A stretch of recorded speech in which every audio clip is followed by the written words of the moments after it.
ಡಿ.ಕೆ. ಶಿವಕುಮಾರ್ ಅವರ ಸ್ಟೇಟ್ಮೆಂಟ್ ಅನ್ನ ನೋಡ್ತಾ ಇದ್ರೆ ಉರಿಯುವ ಬೆಂಕಿಗೆ ತುಪ್ಪ ಸುರಿದಂತೆ ಕಾಣಿಸ್ತಾ ಇದೆ. ಬಿಕಾಸ್ ಬಿಜೆಪಿ ನಾಯಕರು ಬಿಫೋರ್ ಯೋಗೇಶ್ವರ್ ಕಾಂಗ್ರೆಸ್ಗೆ ಹೋಗ್ಲಿಕ್ಕೂ ಮುಂಚೆ ಯೋಗೇಶ್ವರ್ಗೆ ಟಿಕೆಟ್ ಕೊಡಿ, ಅವರ ಪರವಾಗಿ ಅಲೆ ಇದೆ, ಜನ ಅವರಿಗೆ ಬೆಂಬಲವಾಗಿ ನಿಂತ್ಕೊಂಡಿದ್ದಾರೆ, ಅವ್ರು ಗೆಲ್ತಾರೆ ಅಂತೆಲ್ಲ ರಿಪೋರ್ಟ್ ಕೊಟ್ಟಿದ್ರು, ಎಲ್ರಿಗೂ ಗೊತ್ತಿರುವಂತ ವಿಚಾರ.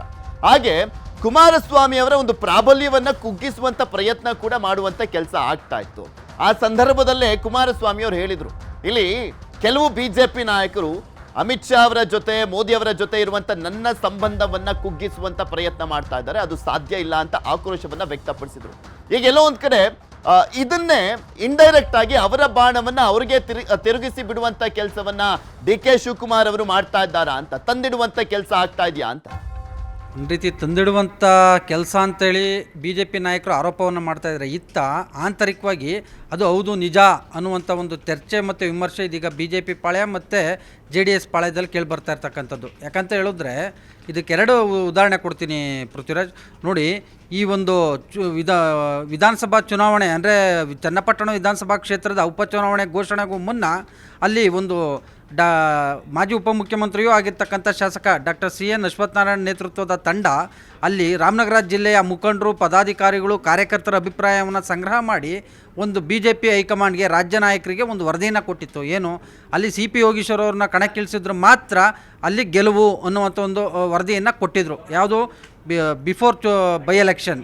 ಅದಾದ ಬಳಿಕ ಕೆಲವೊಂದು ರಾಜಕೀಯ ವಿದ್ಯಮಾನಗಳ ನಡುವೆ ಕುಮಾರಸ್ವಾಮಿಯವರು ಕೂಡ ಇಂಥದ್ದೊಂದು ಬಾಂಬನ್ನು ಹಾಕಿದರು. ಅಂದರೆ ಏನು, ನನ್ನನ್ನು ಅಂದರೆ ಅಮಿತ್ ಶಾ ಮತ್ತು ಮೋದಿಯವರ ಸಂಪರ್ಕವನ್ನು ಕಡಿತಗೊಳಿಸುವಂಥ ನಿಟ್ಟಲ್ಲಿ, ಅವರ ಜೊತೆ ಸಂಬಂಧವನ್ನು ಹಾಳು ಮಾಡುವಂಥ ನಿಟ್ಟಲ್ಲಿ ಬಿ ಜೆ ಪಿಯ ಕೆಲ ನಾಯಕರುಗಳು ಒಂದು ರೀತಿ ಕುತಂತ್ರವನ್ನು ಮಾಡ್ತಾ ಇದ್ದಾರೆ ಅಂತ. ಮತ್ತೊಂದು ಕಡೆಯಾಗಿ ಕೇಂದ್ರ ಅಂದರೆ B J P J D S ಮೈತ್ರಿ ಆದಂಥ ಬಳಿಕ, ಅಂದರೆ ಬಿ ಜೆ ಪಿ ಜೊತೆ ಕೈ ಜೋಡಿಸಿದಂಥ ಬಳಿಕ ಕುಮಾರಸ್ವಾಮಿಯವರು ಒಂದು ರೀತಿಯಾಗಿ ಬಿ ಜೆ ಪಿ ಅಂದರೆ ಬಿ ಜೆ ಪಿಯಲ್ಲಿರ್ತಕ್ಕಂಥ ಒಕ್ಕಲಿಗ ನಾಯಕರನ್ನು ತುಳಿತಾ ಇದ್ದಾರೆ.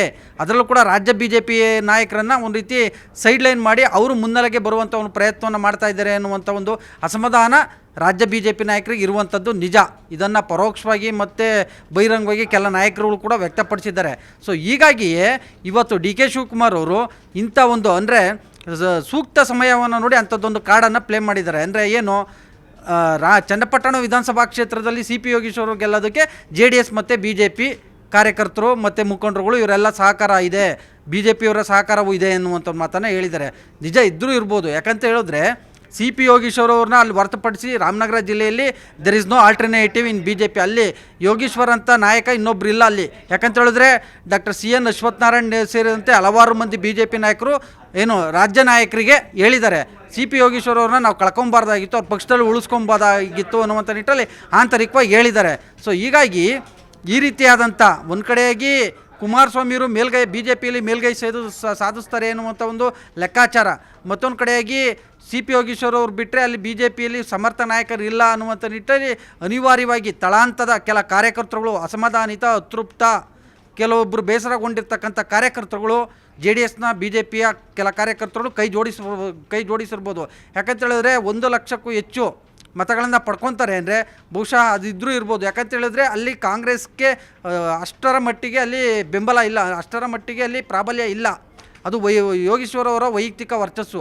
ಯೋಗೀಶ್ವರ್ ಅವರು ಕಾಂಗ್ರೆಸ್ಗೆ ಬಂದಂಥ ಬಳಿಕ ಏನು ಇಡೀ ಬಿ ಜೆ ಪಿಯೇ ಬಂದಿರೋದಿಲ್ಲ, ಅವರ ಬೆಂಬಲಿಗರು ಅಷ್ಟೇ, ಬೆಂಬಲಿಗರು ಹಿತೈಷಿಗಳು ಅಲ್ಪ ಪ್ರಮಾಣದಲ್ಲಿ ಬಂದು ಸೇರ್ಪಡೆಯಾಗಿದ್ದಾರೆ. ಆದರೆ ವೈಯಕ್ತಿಕವಾಗಿ ಅವ್ರ ಬಗ್ಗೆ ಇದ್ದಂಥ ಅನುಕಂಪ, ಪಕ್ಷಾತೀತವಾಗಿ ಅವರನ್ನು ಬೆಂಬಲಿಸಿದ್ದಾರೆ ಎನ್ನುವಂಥ ಒಂದು ಚರ್ಚೆ ಮತ್ತು ಆಂತರಿಕ ವರದಿಯೂ ಕೂಡ ಈ ಉಭಯ ಪಕ್ಷಗಳಿಗೆ ತಲುಪಿರ್ತಕ್ಕಂಥದ್ದು. ಹೀಗಾಗಿಯೇ ಡಿ.ಕೆ. ಶಿವಕುಮಾರ್ ಅವರು ಹೇಳಿರೋದು ನಿಜ ಅನ್ನುವಂಥದ್ದು ಮೇಲ್ನೋಟಕ್ಕೆ ಏನು ಬಿ ಜೆ ಪಿ ಮತ್ತು ಜೆ ಡಿ ಎಸ್ ಪಾಳ್ಯದಲ್ಲಿ ಕೇಳಿಬಂದರೆ, ಇನ್ನು ಈ ಒಂದು ವಿಚಾರವಾಗಿ ಸಿಡಿಮಿಡಿಗೊಂಡಿರ್ತಕ್ಕಂಥ ಪ್ರತಿಪಕ್ಷ ನಾಯಕ ಆರ್ ಅಶೋಕ್ ಅವರು ಕೂಡಲೇ ಒಂದು ರಿಯಾಕ್ಟ್ ಮಾಡಿದ್ದಾರೆ. ಈಗ ಅಷ್ಟೇ ಕೆಲವೇ ಕ್ಷಣಗಳ ಹಿಂದಷ್ಟೇ ಮಂಡ್ಯದಲ್ಲಿ ಡಿ.ಕೆ. ಶಿವಕುಮಾರ್ ಅವರು ಸುಮ್ಮನೆ ವಿನಾಕಾರಣ ನಮ್ಮ ನಡುವೆ ತಂದಿಡುವಂಥ ಒಂದು ಕೆಲಸವನ್ನು ಮಾಡ್ತಾ ಇದ್ದಾರೆ, ಹಾಗಾದರೆ ಡಿ.ಕೆ. ಸುರೇಶ್ ಅವರ ಸೋಲಿಗೆ ಸಿದ್ದರಾಮಯ್ಯನೂ ಕಾರಣ ಅಂತ ನಾವು ಹೇಳ್ಬೋದಲ್ವಾ ಅನ್ನುವಂಥ ಒಂದು ಪ್ರಶ್ನೆಯನ್ನು ಕೂಡ ಹಾಕಿದ್ದಾರೆ. ಸೊ ಹೀಗಾಗಿ ಆರ್ ಅಶೋಕ್ ಅವರು ಕೂಡಲೇ ಪ್ರತಿಕ್ರಿಯೆಯನ್ನು ಕೊಟ್ಟಿರೋದನ್ನು ನೋಡೋದಾದರೆ ಎಲ್ಲ ಒಂದು ಕಡೆಯಾಗಿ ಇದು ಮುಂದಿನ ದಿನಗಳಲ್ಲಿ ಈ ಒಂದು ವಿವಾದದ ಸ್ವರೂಪ ಪಡ್ಕೊಳ್ಬೋದು ಈ ಒಂದು ವಿಚಾರ. ಇದೆ ಕುಮಾರಸ್ವಾಮಿಯವರು ನೇರವಾಗಿ ಮಾತಾಡ್ಬಿಡ್ತಾರೆ. ಯಾಕಂತ ಹೇಳಿದ್ರೆ ಕುಮಾರಸ್ವಾಮಿಯವರು ಈ ಹಿಂದೆ ರಾಜ್ಯ ಕೆಲ ಬಿ ಜೆ ಪಿ ನಾಯಕರ ವಿರುದ್ಧ ತೀವ್ರ ವಾಗ್ದಾಳಿಯನ್ನು ನಡೆಸಿದರು. ಸೊ ಹೀಗಾಗಿ ಈಗ ಪುತ್ರನಿಗೆ ತೀವ್ರ ಮುಖಭಂಗ, ಅದರಲ್ಲೂ ಕೂಡ ತಮಗೆ ಮುಖಭಂಗ ಉಂಟಾಗಿರ್ತಕ್ಕಂಥ ಹಿನ್ನೆಲೆಯಲ್ಲಿ ಸಹಜವಾಗಿ ಏನಾದರೂ ಬಿ ಜೆ ಪಿ ನಾಯಕರು ಕೈ ಕೊಟ್ಟಿದ್ದಾರೆ ಅನ್ನುವಂಥ ಒಂದು ಏನಾದರೂ ಆಂತರಿಕವಾದಂಥ ಮಾಹಿತಿ ಕುಮಾರಸ್ವಾಮಿಗೆ ತಲುಪಿದ್ದಾಗಿದ್ದಲ್ಲಿ ಬಹಿರಂಗವಾಗಿ ಅಸಮಾಧಾನವನ್ನು ವ್ಯಕ್ತಪಡಿಸೋದ್ರಲ್ಲಿ ಯಾವುದೇ ಸಂಶಯ ಇಲ್ಲ ಅನ್ನುವಂಥದ್ದು ಕೂಡ ಇದೀಗ ರಾಜ್ಯ ರಾಜಕಾರಣದಲ್ಲಿ ಕೇಳ್ಬರ್ತಾರೆ. ಹಾಗೆ ಸಂಪರ್ಕದಲ್ಲಿರಿ. ಮತ್ತೊಂದು ಕಡೆ ರಾಮನಗರದ ಪ್ರತಿನಿಧಿ ವೆಂಕಟೇಶ್ ಅವರು ಕೂಡ ನೇರ ಸಂಪರ್ಕದಲ್ಲಿ ಜಾಯ್ನ್ ಆಗಿದ್ದಾರೆ. ವೆಂಕಟೇಶ್, ಈಗ ಚನ್ನಪಟ್ಟಣ ಕ್ಷೇತ್ರದಲ್ಲಿ ಹೀನಾಯ ಸೋಲನ್ನ ಕಂಡಿರುವಂತಹ ನಿಖಿಲ್ ಕುಮಾರಸ್ವಾಮಿ ಅವರು ಈಗ ಸದ್ಯಕ್ಕೆ ಯಾವ ರೀತಿ ತಮ್ಮನ್ನ ತಾವು ಆತ್ಮಾವಲೋಕನ ಮಾಡ್ಕೊಳ್ತಿದ್ದಾರೆ? ತಮ್ಮ ಹಿನ್ನಡೆಗೆ ಏನ್ ಕಾರಣ, ಎಲ್ಲಿ ಬಿದ್ದಿದ್ದು ಅಲ್ಲೇ ಮತ್ತೆ ಏಳಬೇಕು ಅಂತ ಹೇಳಿ ಯಾವ ರೀತಿಯಾದಂತಹ ಸಿದ್ಧತೆಗಳು ನಡೆದಿದೆ? ಮುಂದಿನ ದಾರಿ ಯಾವ ರೀತಿ ಅಭಿವೃದ್ಧಿ ಮಾಡಬೇಕು ಕಾರ್ಯಕರ್ತರ ಜೊತೆ ಸೇರಿ ಅಂತ ಹೇಳಿ ನಿಖಿಲ್ ಕುಮಾರಸ್ವಾಮಿ ಅವರು ತಯಾರಿ ನಡೆಸಿದ್ದಾರೆ.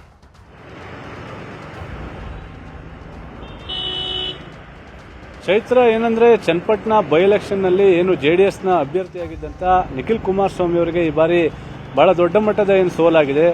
25,000 ಮತಗಳ ಅಂತರದಿಂದ ನಿಖಿಲ್ ಕುಮಾರಸ್ವಾಮಿ ಸೋಲನ್ನು ಕಂಡಿದ್ರೂ ಕೂಡ ಆ ಮತದಾನ ಎಣಿಕೆ ಆದ ಬಳಿಕ ಮೊದಲನೇ ದಿನ ಇವತ್ತು ಚನ್ನಪಟ್ಟಣಕ್ಕೆ ಭೇಟಿಯನ್ನು ಕೊಟ್ಟಿದ್ದಾರೆ.